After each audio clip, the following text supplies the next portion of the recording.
ഞാൻ സിനിമ കണ്ട് ഇറങ്ങി കാറിൽ വന്നിരുന്ന് ചെയ്യുന്ന റിവ്യൂകൾ എനിക്കൊന്ന് ഒന്നോ രണ്ടോ മാത്രമേ ചെയ്തിട്ടുള്ളൂ. ബാക്കിയെല്ലാം ഞാൻ വീട്ടിൽ പോയി എപ്പോഴെങ്കിലും ആയിരിക്കും ചെയ്യുന്നത്. ചിലപ്പോൾ സിനിമയൊക്കെ OTT വന്നതിന് ശേഷമായിരിക്കും. പക്ഷേ ഈ സിനിമ എനിക്ക് ഇപ്പം തന്നെ ചെയ്യണമെന്ന് തോന്നിയതിൻ്റെ കാര്യം എന്താണെന്ന് വെച്ച് കഴിഞ്ഞാൽ അത്രത്തോളം എനിക്ക് ആ സിനിമ ഇഷ്ടപ്പെട്ടു. കാര്യം ലോകേഷ് എന്ന് പറയുന്ന അദ്ദേഹത്തിൻ്റെ അഭിനയം എന്ന് പറയാനും പറ്റില്ല. ഈ സിനിമയും കൊണ്ടുപോയത് ആ ഒരു മ്യൂസിക്കാണ്. ഒരു വല്ലാത്ത മ്യൂസിക്. തിയേറ്ററിൽ തന്നെ പോയി കണ്ടാലേ ഈ ഫീൽ കിട്ടത്തുള്ളൂ. എത്ര OTT വന്നാലും അത് കിട്ടുമെന്ന് എനിക്ക് തോന്നുന്നില്ല. OTT കണ്ടെന്ന് പറഞ്ഞാലും ഫോണിൽ കണ്ടെന്ന് പറഞ്ഞാലും കിട്ടുമെന്ന് എനിക്ക് തോന്നുന്നില്ല.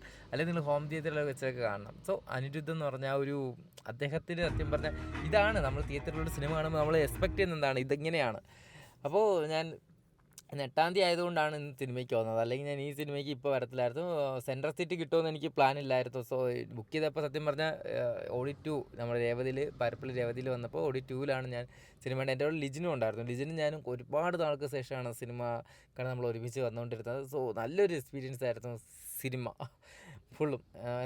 മൊത്തത്തിൽ ഒരു മൈൻഡ് ഒന്ന് റിലാക്സ് ആയിട്ടുണ്ട്. സോ സിനിമകൾ എപ്പോഴും ലാസ്റ്റ് വരെ ഞാൻ ഭയന്നു. ആ സിനിമയുടെ ഒരു ഇങ്ങനെ നടക്കുമോ എന്ന് പറഞ്ഞ് ഭയന്നിരുന്നു. പക്ഷേ ആ ഭയങ്ങളൊക്കെ സത്യം പറഞ്ഞാൽ ഒന്നും ഉണ്ടായിരുന്നില്ല. ഭയക്കേണ്ടതായിട്ടൊന്നും തന്നെ ഉണ്ടായിരുന്നില്ല. അങ്ങനെ ആ ഒരു സിനിമ അവർ എഡിറ്റ് ചെയ്തു. നന്നായിട്ടുണ്ടായിരുന്നു സിനിമ. നിങ്ങൾ കണ്ടില്ലെങ്കിൽ തിയേറ്ററിൽ തന്നെ പോയി കാണുക കേട്ടോ. Okay, thank you.